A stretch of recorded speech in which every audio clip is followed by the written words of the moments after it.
Hi everyone, this is Sai Kumar. Welcome back to Shri Sai tutorial. ఈరోజు మనము తెలుగు మెథడాలజీకి చెందినటువంటి చాలా ముఖ్యమైనటువంటి 7వ లైవ్ టెస్ట్ని కండక్ట్ చేసుకోబోతున్నాం.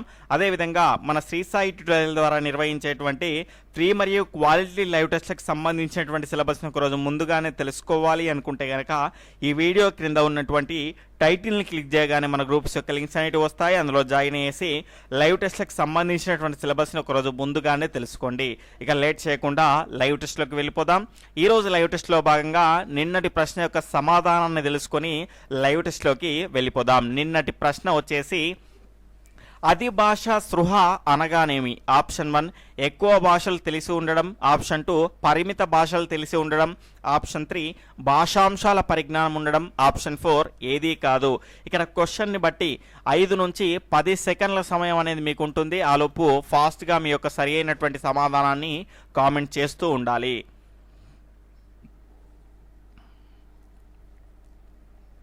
ఇక్కడ దీని యొక్క సరైనటువంటి సమాధానం ఆప్షన్ 3 భాషాంశాల యొక్క పరిజ్ఞానం ఉంటే దాన్నే మనం అధి భాషా స్పృహ అని అంటాము. అంటే పదజాలానికి సంబంధించినటువంటి సందులు, సమాసాలు, భాషా భాగాలు, కర్త, కర్మ, క్రియ దీనికి సంబంధించినటువంటి పరిజ్ఞానం ఉంటే అధి భాషా స్పృహ ఉంది అని అంటాము.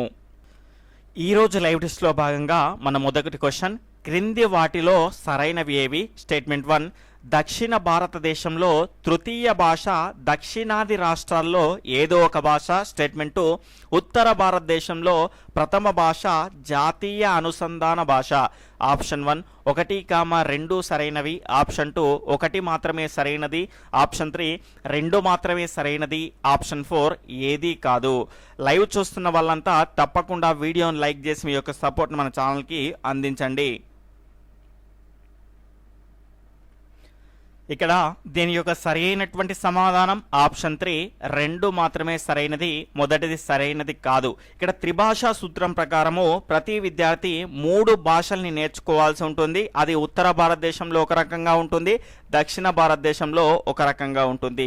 దక్షిణ భారతదేశంలో తృతీయ భాషగా ఏం నేర్చుకుంటారు అంటే పిల్లవాళ్ళు ఇంగ్లీషును నేర్చుకుంటారు. అదేవిధంగా మనకి ఇక్కడ ఉత్తర భారతదేశంలో కనుక చూసుకుంటే ప్రథమ భాష జాతీయ అనుసంధాన భాష అన్నారు. జాతీయ అనుసంధాన భాష అని ఏంటంటారు అంటే హిందీని అంటారు. ఇలా డైరెక్ట్గా హిందీ అని ఇవ్వకుండా మనకు జాతీయ అనుసంధాన భాష అని ఇచ్చేటువంటి అవకాశం ఉంటుంది. కాబట్టి చదివేటప్పుడే ప్రతి అంశాన్ని క్లియర్గా నేర్చుకోవాల్సినటువంటి అవసరం అనేది ఉంటుంది. తర్వాత రెండవ క్వశ్చన్, ఉత్తర భారతదేశంలో ద్వితీయ భాష ఏది? Option 1 Hindi, option 2 English, option 3 మాతృభాష, ఆప్షన్ 4 దక్షిణ రాష్ట్రాల్లోని ఏదైనా ఒక భాష.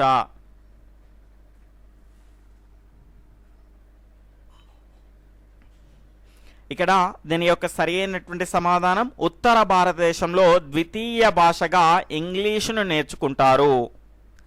తర్వాత మూడవ క్వశ్చన్, దక్షిణ భారతదేశంలో జాతీయ అనుసంధాన భాష ఎన్నవ భాష? ఆప్షన్ 1 ప్రథమ భాష, ఆప్షన్ 2 ద్వితీయ భాష, ఆప్షన్ 3 తృతీయ భాష, ఆప్షన్ 4 పైవన్నీ కూడా సరి అయినవే.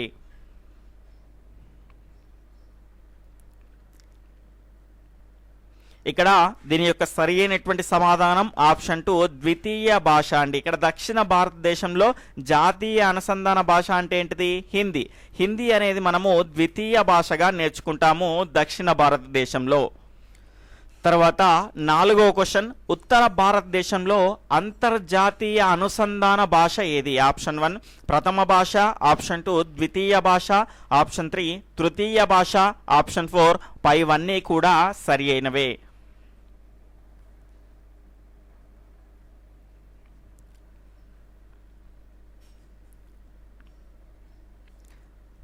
ఇక్కడ దీని యొక్క సరి అయినటువంటి సమాధానం ఆప్షన్ 2 ద్వితీయ భాష అండి.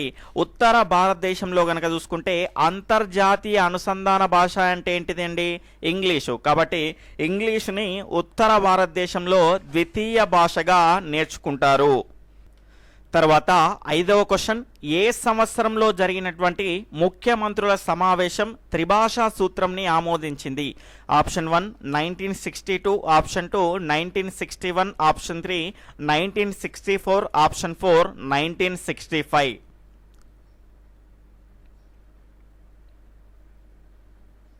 ఇక్కడ దీని యొక్క సరి అయినటువంటి సమాధానం ఆప్షన్ 2 1961లో జరిగినటువంటి ముఖ్యమంత్రుల సమావేశం, రాష్ట్రాలకు సంబంధించినటువంటి ముఖ్యమంత్రుల సమావేశంలో త్రిభాషా సూత్రాన్ని ఆమోదించడం జరిగింది.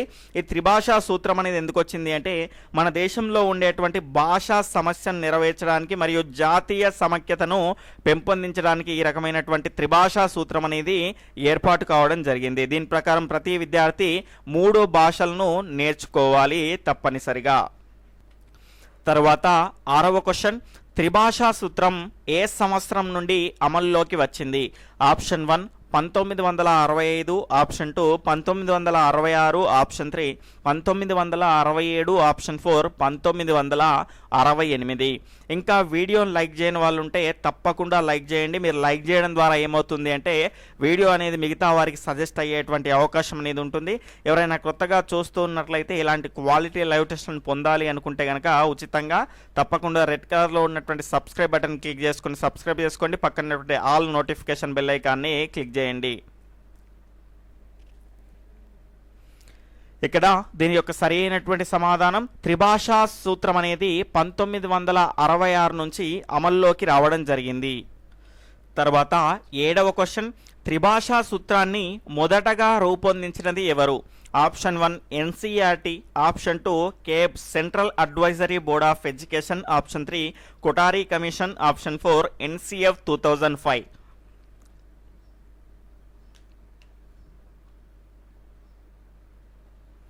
ఇక్కడ దీని యొక్క సరైనటువంటి సమాధానం ఆప్షన్ 2 కేబ్ అండి, central advisory board of education. ఇక్కడ చూసుకుంటే దీన్ని తెలుగులో అడిగేటువంటి అవకాశం కూడా ఉంది, ఎందుకంటే మన తెలుగు మెథడాలజీ కాబట్టి. కేంద్ర విద్యా విషయక సలహా మండలి అని అడిగేటువంటి అవకాశం కూడా ఉంటుంది. త్రిభాషా సూత్రాన్ని మొట్టమొదటిగా ప్రతిపాదించి రూపొందించినటువంటి సంస్థ ఏది అంటే కేబ్ అండి. అలా కాకుండా ఎన్సీఆర్టీ, దాని తర్వాత కొఠారి కమిషన్, ఇవి కూడా దీన్ని సపోర్ట్ చేయడం జరిగింది. తర్వాత 8వ క్వశ్చన్, శిశువు తన సౌందర్య దృష్టిని, ఆనందానుభూతిని ఏ భాషాముఖంగా వ్యక్తపరచునో అదే మాతృభాష నిర్వచించినది? Option 1 Godavarthi Suryanarayana, option 2 Gandhiji, option 3 Ballard, option 4 Rayburn.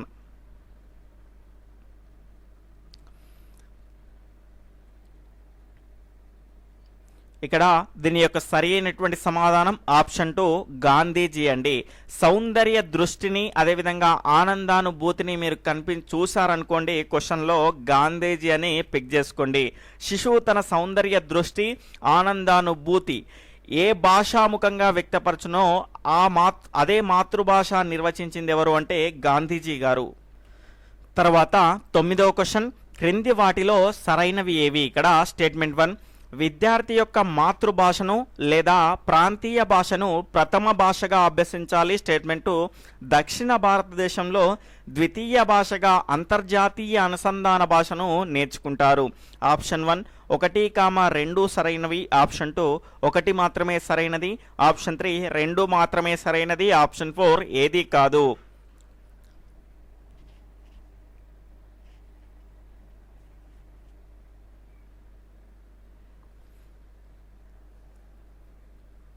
ఇక్కడ దీని యొక్క సరైనటువంటి సమాధానం ఆప్షన్ 2 1 మాత్రమే సరైనది, రెండవది సరైనది కాదు. ఎందుకంటే విద్యార్థి యొక్క మాతృభాషను లేదా ప్రాంతీయ భాషను ప్రథమ భాషగా అభ్యసించాలి అని త్రిభాషా సూత్రం తెలియజేస్తుంది. అదేవిధంగా దక్షిణ భారతదేశంలో కనుక చూసుకుంటే ద్వితీయ భాషగా అంతర్జాతీయ అనుసంధాన భాషను నేర్చుకుంటారు అన్నాము. కానీ దక్షిణ భారతదేశంలో హిందీను ద్వితీయ భాషగా నేర్చుకుంటారు.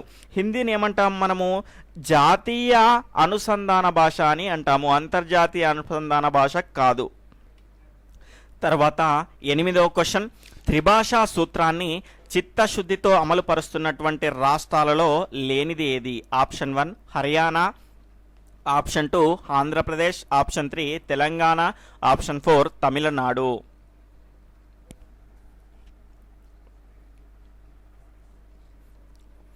ఇక్కడ దీని యొక్క సరి అయినటువంటి సమాధానం ఆప్షన్ 4 తమిళనాడు అండి.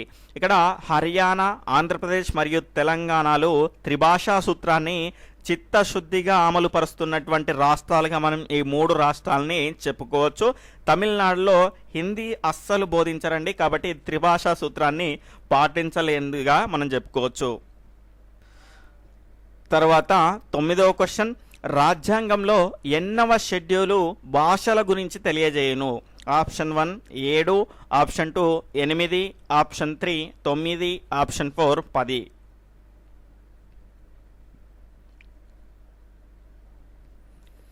ఇక్కడ దీని యొక్క సరి అయినటువంటి సమాధానం ఆప్షన్ 2 8 అండి.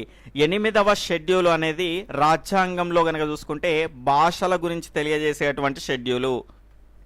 తర్వాత 10వ క్వశ్చన్, తమ ప్రాంతీయ భాషలను అధికార భాషగా స్వీకరించుకునేటువంటి అధికారం ఇచ్చినటువంటి అధికరణ ఏది? Option 1 345, option 2 350, option 3 350A, option 4 346.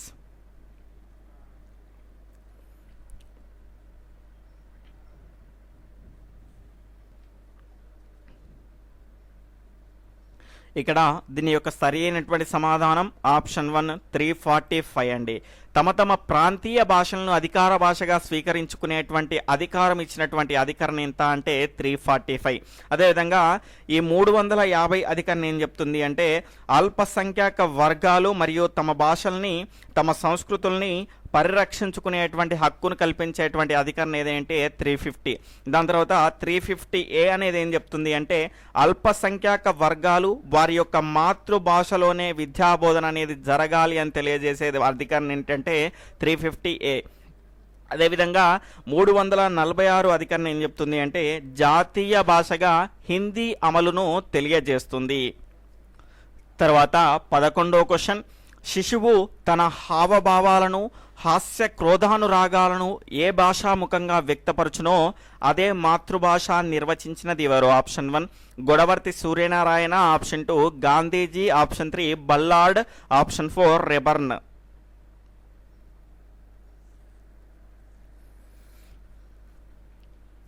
ఇక్కడ దీని యొక్క సరి అయినటువంటి సమాధానం ఆప్షన్ 1 గొడవర్తి సూర్యనారాయణ.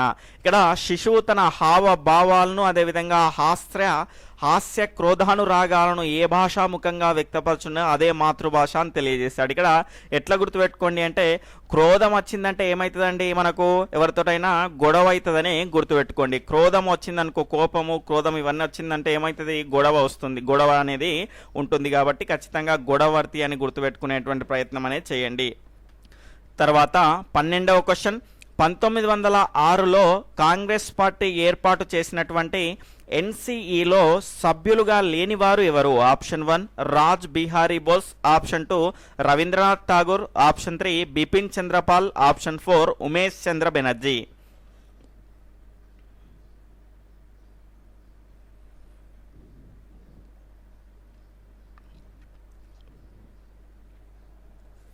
ఇక్కడ దీని యొక్క సరి అయినటువంటి సమాధానం ఆప్షన్ 4 ఉమేష్ చంద్ర బెనర్జీ. ఇక్కడ 1906లో కాంగ్రెస్ పార్టీ ఏర్పాటు చేసినటువంటి ఎన్సిఈ నేషనల్ కౌన్సిల్ ఆఫ్ ఎడ్యుకేషన్లో సభ్యులుగా ఉన్నవారు ఎవరు అంటే రాజ్ బిహారీ బోస్, రవీంద్రనాథ్ ఠాగూర్, బిపిన్ చంద్రపాల్, చిత్తరంజన్ దాస్, అదేవిధంగా గురురాజ్ బెనర్జీ అండి. ఉమేష్ చంద్ర బెనర్జీ కాదు. కాబట్టి జాగ్రత్తగా గుర్తుపెట్టుకునేటువంటి ప్రయత్నం చేయండి. వీళ్ళంతా ఏం చెప్పిండ్రు అంటే మాతృభాషలోనే బోధన జరగాలి అని పేర్కొన్న వాళ్ళు ఈ సభ్యులంతా కూడా. తర్వాత 13వ క్వశ్చన్, మాతృభాష తల్లిపాల లాంటిది, పరభాష పోతపాల లాంటిది అని మాతృభాష ప్రాధాన్యతను నొక్కి చెప్పింది ఎవరు? Option 1 Rabindranath Tagore, option 2 Gidugu Rammurthy, option 3 Komarraju Lakshmanarao, option 4 Godavarthi Suryanarayana.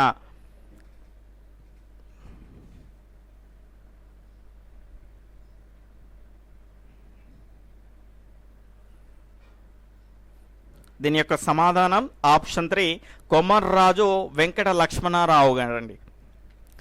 తర్వాత 14వ క్వశ్చన్, త్రిభాషా సూత్రాన్ని ప్రతిపాదించి సమర్థించిన వారు ఎవరు? ఆప్షన్ 1 అంటే కమిటీలు ఏవి? Option 1 Kothari commission, option 2 NCERT, option 3 జాతీయ విద్యా విధానం 1986, ఆప్షన్ 4 పైవన్నీ.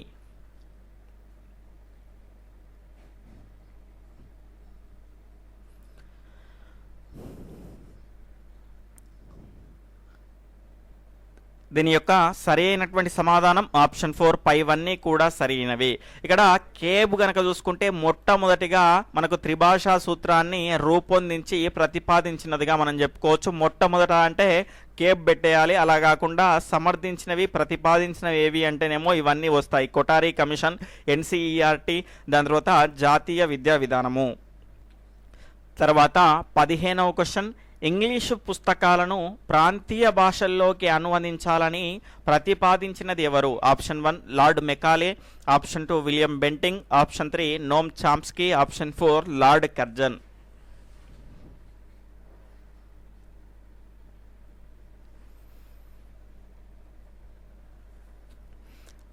ఇక్కడ దీని యొక్క సరి అయినటువంటి సమాధానం ఆప్షన్ 4 లార్డ్ కర్జన్. తర్వాత 16వ క్వశ్చన్, గాంధీజీ గారు ఏ పత్రికలో మాతృభాషలోనే బోధన జరగాలి అని చెప్పడం జరిగింది? Option 1 young India, option 2 Harijan, option 3 Navjivan, option 4 Indian opinion.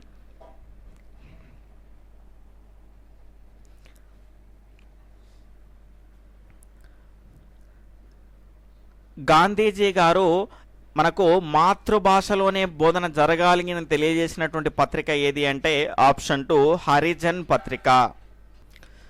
తర్వాత 17వ క్వశ్చన్, శిశువు మేల్కొని ఉన్నప్పుడు ఏ భాషలో ఆలోచిస్తాడో, నిద్రావస్థలో ఏ భాషలో కలలు కంటాడో అదే మాతృభాష అని తెలియజేసింది ఎవరు? Option 1 Godavarthi Suryanarayana, option 2 Gandhiji, option 3 Ballard, option 4 రెబర్న్.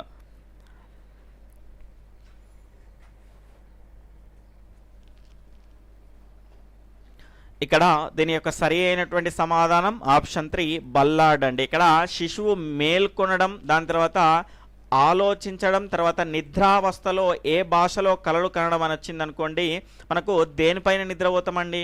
బల్లపైన నిద్రపోతాం. కాబట్టి ఈ రకమైనటువంటి నిద్రావస్థలో ఏ భాషలో కళ్ళు కంటాడు అని వచ్చింది అనుకోండి, ఇక్కడ మేల్కోవడం తర్వాత నిద్రావస్థ అని వచ్చింది అనుకోండి, ఎక్కడ పడుకుంటాం మనం? బల్ల మీద పడుకుంటాం. కాబట్టి బల్లార్డ్ అని గుర్తుపెట్టుకోండి. తర్వాత 18వ క్వశ్చన్, ఏ సంవత్సరంలో గాంధీజీ గారు హరిజన అనే పత్రికలో మాతృభాషలోనే బోధన జరగాలి అని చెప్పాడు? Option 1 1938, option 2 1931, option 3 1936, option 4 1937.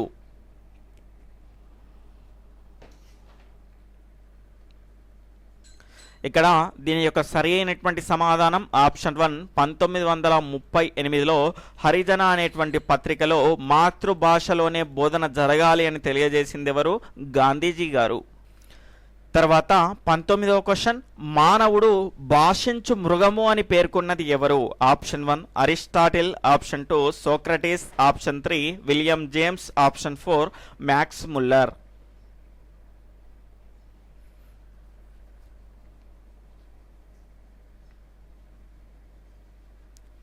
ఇక్కడ దీని యొక్క సరి అయినటువంటి సమాధానం ఆప్షన్ 3 విలియం జేమ్స్ అండి. మానవుడు భాషించు మృగము అన్నది ఎవరు అంటే William James.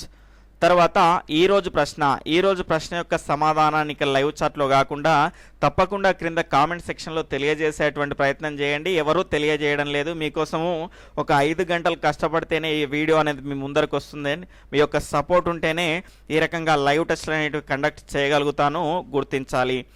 20వ question, linguistic survey of India అనేటువంటి గ్రంథాన్ని రచించిన వారు ఎవరు? దీని యొక్క సరి అయినటువంటి సమాధానాన్ని, టెస్ట్ పైన మీ యొక్క అభిప్రాయాన్ని క్రింద కామెంట్ సెక్షన్లో తెలియజేయండి. అదేవిధంగా రేపటి సిలబస్, చాలామంది లాస్ట్ వరకు చూడకుండా రేపటి సిలబస్ ఏంటి సార్ అని మెసేజ్లు పెడుతూ ఉంటారు గ్రూపుల్లో. ఇక్కడ చూసుకుంటే మీరు ఒకటే గుర్తుపెట్టుకోండి, లాస్ట్లో సిలబస్ అనేది చెప్పబడుతుంది కాబట్టి ఖచ్చితంగా వీడియోని చివరి వరకు చూస్తేనే మీకు సిలబస్ అనేది తెలుస్తుంది. లేదంటే మన గ్రూప్స్లో ఒకరోజు ముందుగానే ఏ సిలబస్ పైన లైవ్ టెస్ట్ అనేది ఉంటుంది అనేది మీకు పోస్ట్ అనేది చేయడం జరుగుతుంది. కాబట్టి ఆ రకంగా ఫాలో అవ్వండి. రేపటి సిలబస్ని కనుక చూసుకుంటే భారతదేశంలో భాషా కుటుంబాలు, ఈ ఒక్క టాపిక్ పైన కంప్లీట్ అయితే రేపటితో మనకు భాషా సమాజం అనేటువంటి టాపిక్ అనేది మొత్తం కంప్లీట్ అయిపోతుంది. దానిపైన లైవ్ టెస్ట్ అనేటివి కంప్లీట్ అయింది. మనకు నెక్స్ట్ బోధనా పద్ధతులు అనేటువంటి టాపిక్ని మనం రేపటితో మనం స్టడీ చేసుకోవచ్చు. అందులో కనుక చూసుకుంటే పద్య బోధనా పద్ధతులు మరియు గద్య బోధనా పద్ధతులు అనేటువంటి టాపిక్స్ పైన రేపు 7 PM లైవ్ టెస్ట్ అనేది ఉంటుంది. తప్పకుండా వీడియోని చూస్తున్న వాళ్ళంతా కూడా లైక్ చేసి వెళ్ళండి. అదేవిధంగా ప్రతి ఒక్కరూ మీకు ఈ వీడియో నచ్చినట్లయితే మీ మిత్రులకు షేర్ చేసి మీ యొక్క సపోర్ట్ని మన ఛానల్కి అందించండి. Okay friends, bye, take care, Jai Hind.